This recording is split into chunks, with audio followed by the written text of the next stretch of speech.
भाइयों, मैं बहुत दिन से सोच रहा था कि यूनिफॉर्म सिविल कोड के ऊपर मैं किसी तरह वीडियो नहीं बनाऊंगा, मगर आखिर मजबूर होकर आना पड़ा, वीडियो बनाना पड़ रहा। किस लिए कि जब भी मैं देखूंगा तो टीवी पे, व्हाट्सएप पे, इंस्टाग्राम पे, फेसबुक पे uniform civil code, uniform civil code, uniform civil code. अगर क्या है यूनिफॉर्म सिविल कोड, इसके बारे में क्यों इतना जो है ना अग्रेसिव बन के मुसलमान ओलमा या फिर दूसरे लोग जो है ना व्हाट्सएप पे, फेसबुक के ट्रोलिंग क्या समझ रहे हैं, इसको क्या होने वाला है इससे। आखिर यूनिफॉर्म सिविल कोड क्या है, इसके ऊपर इफेक्ट शरीयत पे क्या गिरने वाला है, थोड़ा सा आप लोगों को समझाना चाह रहा हूँ। क्योंकि उलमा अकराम जब टीवी पे आते हैं तो बोलते हैं कि यूनिफॉर्म सिविल कोड आ गया तो हमें शरीयत पे चलना मुश्किल हो जाएगा। हाँ, शरीयत पे हमें नहीं चले, ऐसा जो है ना साजिश चल रही, ये बीजेपी गवर्नमेंट जो है ना हम लोगों को जो है ना अटैक कर रही, लिहाजा हम इसके खिलाफ जाना चाहिए, इसको जो है ना अवॉइड करना चाहिए, इसको रोकना चाहिए। इसके लिए आप रेफरेंडम बनाओ, आप क्लिक करे तो जो है ना आगे चल के जो है ना वहाँ पे बिल पास नहीं होता, लिहाजा हम रुक जा सकते। हम इसके लिए रेफरेंडम ज़रूर करना, बल्कि आपको व्हाट्सएप पे आएंगे तो कुछ इसको क्लिक करो तो आपके खिलाफ जाएंगे, हम यूनिफॉर्म सिविल कोड के खिलाफ जा रहे हैं बोल के आप समझ में आता। रेफरेंडम कौन बना रहा भाई, कहीं को बना रहा, क्या है रेफरेंडम बोलो। आप अगर 5000 क्लिक्स कराएंगे तो वो 5 लाख क्लिक करा सकते, नहीं करा सकते, करा सकते। तो ये शरीयत पे चलना, यूनिफॉर्म सिविल कोड का मसला क्या है, थोड़ा देखते हैं हम। देखो, वो लोग का कहना यह है कि एक देश एक कानून। अब वो एक देश में एक कानून नहीं है क्या, 25 कानून है क्या, जरा बताओ। एक देश में एक ही कानून है, आपको पागल बना रहे वो लोग। मगर एक कानून के अंदर कुछ सब टाइटल्स है। मिसाल के तौर पे आपको जो है ना सिविल लॉ है, क्रिमिनल लॉ है, उसके बाद में जो है ना ट्रैफिक लॉ है, ट्रेड लॉ है, इस तरह के कई अलग अलग लॉ से एक ही कानून के तहत ये सब टाइटल्स है। अब लोगों का क्या करना चाह रहे हैं वो लोग, ये सब टाइटल्स को निकाल के मर्ज करके, सब टाइटल को हटा के मर्ज करके जो है ना एक लॉ बनाना चाह रहे हैं। तो इसमें नुकसान किसका है ज़्यादा, हमसे ज़्यादा दूसरों का नुकसान है, मुसलमानों से ज़्यादा गैर मुसलमानों का नुकसान है। मिसाल के तौर पे आपको मैं बताऊं कि क्रिमिनल लॉ अलग है, सिविल लॉ अलग है। क्रिमिनल लॉ में अगर एक गैर मुसलमान चोरी करा, मुसलमान चोरी करा, तो दोनों को लिए सज़ा बराबर। सिविल लॉ है, सिविल लॉ में मुसलमानों को शादी करने के तरीक़े अलग, गैर मुसलमान की शादी करने के तरीक़े अलग। अब मिसाल के तौर पे अब सिख की शादी करने की अलग, उसके लिए एक अलग लॉ, ये सब टाइटल है। मुसलमान के जो ना पर्सनल लॉ, मुस्लिम पर्सनल लॉ, इसमें शादी करने का तरीका अलग, ये सब टाइटल है। उसके बाद में आपको जो ना हिंदू के शादी करने का तरीका अलग, इसका भी एक सब टाइटल है। सिख का, जैन का, बौद्ध का, जो भी रिलीजन के यहाँ रह रहे हैं उन लोगों के सब टाइटल्स है। अपने हिसाब से उन लोगों की ज़िंदगी गुजर रही, अपने अकीदे के मुताबिक वो लोग जी रहे, अपना जो सांप्रदाय है उसके ऊपर अमल कर रहे हैं। तो उन लोगों के सांप्रदाय को नहीं हटा, जैसा सिर्फ आपके सांप्रदाय को थोड़ी हटाएंगे लोग, कैसा पॉसिबल है, जरा मेरे को समझाओ। अगर uniform civil law, uniform civil code अगर आ गया तो आपको अकेले को आपके सांप्रदाय, जिसको हम शरीयत बोलते, उससे हटा करके उन लोगों के सांप्रदाय पे चला के आप लोग कैसा हटा सकते हैं, ये पॉसिबल है क्या, पहले एक आलम को समझो। ऐसा नहीं हो सकता, आपको गलतफहमी है, आपको सिर्फ और सिर्फ जो है ना पागल बना रहे। ये इलेक्शन का मुद्दा है, क्योंकि बीजेपी गवर्नमेंट जब आ गई तो कुछ भी नहीं करी। आपका इकोनॉमिक क्राइसिस इतना गिर गया कि आप पूछो मत, बेरोजगारी बढ़ गई, और जो है ना जो जॉब्स का मसला है उसका भी हम कहां पर है। देश भर में इंडिया का जो इकोनॉमिक क्राइसिस है वो बहुत बड़ा मुद्दा बन के है, डेवलपमेंट कुछ भी नहीं है। यहां पर बीजेपी आकर वोट पूछने के लिए कोई उसके पास पैंतरा नहीं है, कोई उसके पास हथियार नहीं है।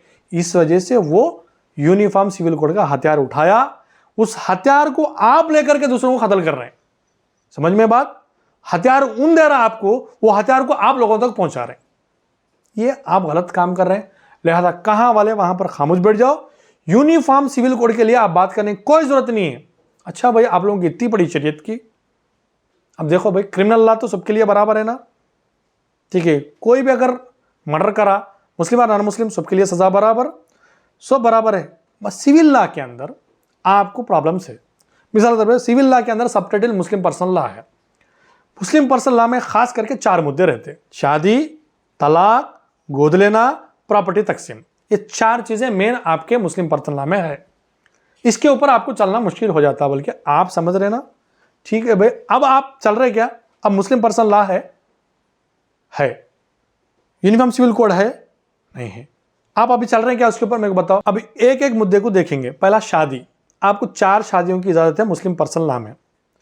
आप अगर दूसरी शादी करके बताओ, 4 शादी की तो बात नहीं भाई, दूसरी शादी करके बताओ।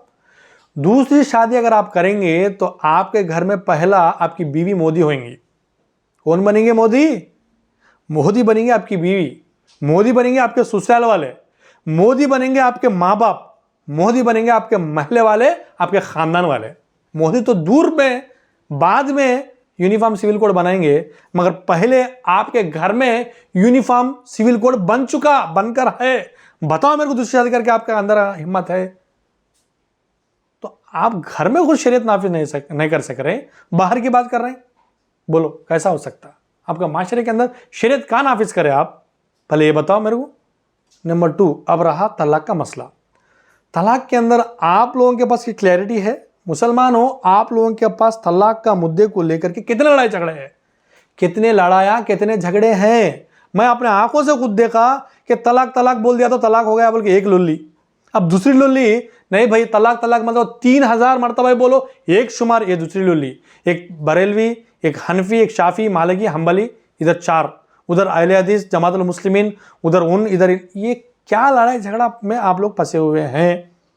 मुसलमानों के अंदर तलाक के मुद्दे को लेकर खुद क्लैरिटी नहीं है। तलाक के ऊपर आप खुद यूनिफॉर्म सिविल कोड बन के हैं, अब बात कर रहे हैं कि यूनिफॉर्म सिविल कोड रोकने की बात। ये कैसा हो सकता भाई? ठीक है भाई, आप कौन से भी मसलक के होंगे, अब तलाक बोल दिए तो यूनिफॉर्म सिविल कोड अगर पास हो गया तो आप तलाक बोल दिए, तलाक हो गया बल्कि आप समझ रहे हैं, तो आपकी बीवी भी अगर समझ रही तो कोर्ट को जाने की क्या जरूरत? यूनिफॉर्म सिविल कोड का आप क्या बिगाड़ सकता आपको? और मियाँ बीवी के झगड़े, तलाक की तो दूर की बात, मियाँ बीवी के झगड़े तक आपके उलमा, आपके बड़े लोग, आपके जो ना मस्जिद कमेटी, आपके जो है ना मुस्लिम माशरे के जो दानिश्वर बैठे हुए, इन लोग हल नहीं कर सक रहे, कोर्ट को जाना पड़ रहा, पुलिस स्टेशन जाना पड़ रहा। तो शरीयत कहां पर है आपके पास? आप शरीयत पे कहां अमल कर रहे हैं? आप शरीयत से नहीं डर रहे हैं, कानून से डर रहे हैं। आपको शरीयत से कोई डर नहीं है। शरीयत कुछ भी बोलो, आपको इसका कोई पढ़ा नहीं, कोई फिक्र नहीं। अब जब कानून बोलते ना सुनते, मियाँ बीवी के झगड़े अगर माशरे के अंदर बैठ के, मस्जिद कमेटी वालों के अंदर बैठ के आप अगर हल करने की कोशिश कर लेंगे तो बीवी नहीं सुनती, मियाँ नहीं सुनते, फिर पुलिस स्टेशन जाना पड़ता, पुलिस के 2 डंडे पड़ना पड़ता, जब जाके आप लोग बात सुनते। ये आपके औकात और शरीयत की बात और मुस्लिम पर्सनल लॉ के अंदर से आपको मर्ज करने से आप रोक रहे हैं। आप यूनिफॉर्म सिविल कोड के अगेंस्ट जा रहे हैं, कैसा हो सकता? पहले आप सुधरो, शरीयत बनाओ, उसके बाद फिर लड़ेंगे। आपको हक नहीं है लड़ने का, यूनिफॉर्म सिविल कोड बनाने का, नहीं बनाने का, बोलने का हक ही नहीं आप लोगों को नहीं है। पहले यहाँ पे चीज़ आप बनाओ। आप जाओ पुलिस स्टेशन, महिला मंडल के पुलिस स्टेशन जाओ, कितने बुरखे रहते हैं वहाँ पे। और ऐसे लोग भी जो निकल गए, जो आके जो है ना, हम आपका फैसला करेंगे, हम शरीयत पे चलाएंगे, हम हक का फैसला करेंगे, हम पंचायतें करेंगे, उधर से 10,000, इधर से 10,000, उधर से 20,000, इधर से लेके छोटी बात को भी तलाक तक लगा रहे। अब रहा तीसरा, एडॉप्शन, यानी आप बच्चे को गोद लेना। बच्चे को अगर गोद लेंगे, किसी भी एक बच्चे को अगर आप गोद लेंगे, उसके बाद में आपके एक बच्चा पैदा हुआ, ये दोनों पल बड़े हो गए, होने के बाद में आपको पैदा हुआ बच्चे को प्रॉपर्टी पूरा देना चाह रहे हैं। जो आपको पैदा नहीं हुआ, जिसको आप गोद लिए, तो उसको प्रॉपर्टी आप नहीं देना चाह रहे हैं, तो क्या आपकी बीवी खामोश बैठती?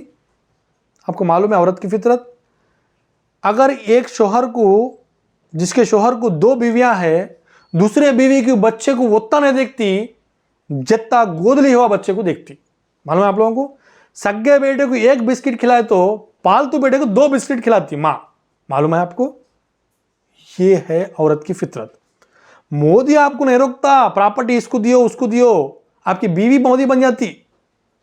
आप बताओ मेरे को, बड़ा करके पालने के बाद में आपके बेटे को प्रॉपर्टी देके आपके पालतू बेटे को प्रॉपर्टी नहीं दे सरकार, मेरे को बताओ, देखता हूं मैं। कितने हम लोग किस्से नहीं देखे, कितने हम लोग पंचायत नहीं करे। तो अच्छा रहा मसला कोर्ट को जाने का, यूनिफॉर्म सिविल कोड पास हो गया, पैदा हुआ बेटे को आप प्रॉपर्टी दे दिए, पालतू बेटे को आप प्रॉपर्टी नहीं दिए तो कोर्ट को कौन जाता? आपका सगा बेटा जाता? नहीं जाता, क्योंकि जो पालतू बेटा उसको जाता। आपकी तरबियत ही जो शरीयत पे नहीं है। बेटा तू मेरा पालतू बेटा है, मैं तेरे को प्रॉपर्टी नहीं देना चाह रहा हूँ, ये शरीयत है, बल्कि आप उसको पाले, उस तरह बढ़ाए, आप नहीं बढ़ाए तब जाता ना उन। अच्छा ठीक है, आपके अखलाक क्या बोल रही इसमें? क्या आप खामोश बैठते बड़ा करने के बाद में पूरे आपके प्रॉपर्टी बच्चे को देकर दूसरे को नहीं रह सकते आप भी?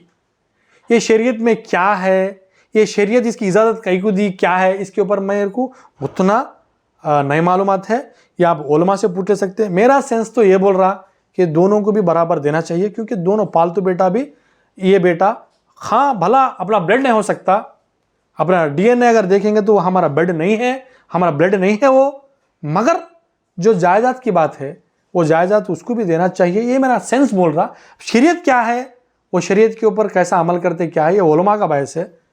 अगर मैं इसके ऊपर ज़्यादा बात करूँगा तो कुछ फतवे लग जाते हैं, लिहाजा उनसे ही पूछना बेहतर है।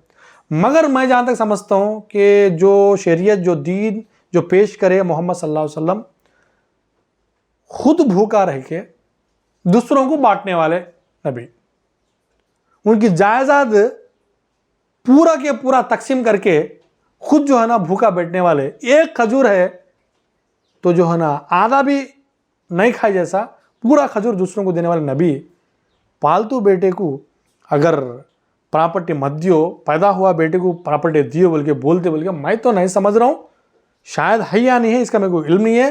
आप लोग रिसर्च करो, नीचे कमेंट में लिखो इसके बारे में। तो बोलने का मतलब ये है कि आप अगर आपके बच्चों को शरीयत पे पालेंगे तो कोर्ट को जाने वाला कोई नहीं रहेगा। कोर्ट को जब जाएंगे नहीं आने वाला नहीं रहेगा तो आपको शरीयत को चलना आसान हो जाएगा। अब रहा मसला प्रॉपर्टी तकसीम करने का। किसी पेरेंट्स को 2 बच्चे हैं, एक लड़की एक लड़का। अब उसके पास प्रॉपर्टी आकर के 1,20,000 रुपये है पूरा, मिसाल दे रहा हूँ। तो 1,20,000 रुपयों को 3 हिस्से करना, माँ बाप का हिस्सा निकालने के बाद में 3 हिस्से मतलब 40,000 40,000 40,000 बन जाते। तो बच्ची जो है बेटी, उसको 40,000 देना एक हिस्सा, बच्चे को 2 हिस्से 40,000 40,000 80,000 दे देना, प्रॉपर्टी तकसीम होगा। ये शरीयत का मामला है। अगर सिविल कोड पास हो गया तो बच्ची जाके मेरा बाप मेरा हक मारा, मेरा भाई मेरा हक मारा, लिहाजा मेरे को 60,000 आना था, 40,000 ही चाहिए, बोलो कोर्ट को चलेंगे तब ना प्रॉब्लम। अब पालिश नहीं उसको शरीयत पे तो चलेंगे हम। शरीयत पे अगर आप पालिश नहीं, शरीयत पे आपकी तरबियत नहीं है, आपके घर में कुछ शरीयत नहीं है, तो हम कोर्ट को जाएंगे 20,000 के वास्ते, मिसाल बोल रहा हूँ। अगर आप सही तरबियत करेंगे, शरीयत के ऊपर सही चलाएंगे, तो मेरा बाप जो हक का फैसला करा, शरीयत का फैसला करा, 40 ही चाहना है, एक ही हिस्सा मेरे को, 2 हिस्से मेरे भाई के है, शरीयत बोल रहा बोल समझ बढ़ जाती। तो मैं बोलने का मतलब यह है कि आप अगर अपने आप को शरीयत में इंप्लीमेंट कर लो, आपके घर को शरीयत पे चलाओ, आपके माशरे को चलाने की कोशिश करो, आपके खानदान को चलाने की कोशिश करो, तो यूनिफॉर्म सिविल कोड आपको कुछ भी नहीं कर सकता। नरेंद्र मोदी आके आपके चौखट के सामने आड़े नहीं सोते, उनको पार करके आपको जाने की जरूरत नहीं पड़ती। आप खुद शरीयती मुसलमान बनो तो आपको कोई सिविल कोड कुछ नहीं कर सकता।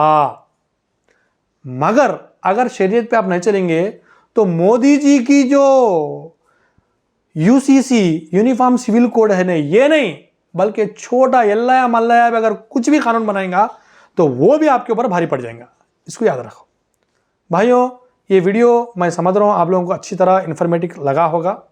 अगर लगा तो इसके वास्ते एक लाइक करो, और दूसरे लोगों को अगर आप ये इल्म से अवेयरनेस करना चाह रहे हैं तो ज़रूर इस वीडियो को शेयर करना। अगर आप इस चैनल पे नए हैं तो कंपल्सरी सब्सक्राइब करो। फिर दूसरे वीडियो में मिलेंगे, जब तक जय हिंद।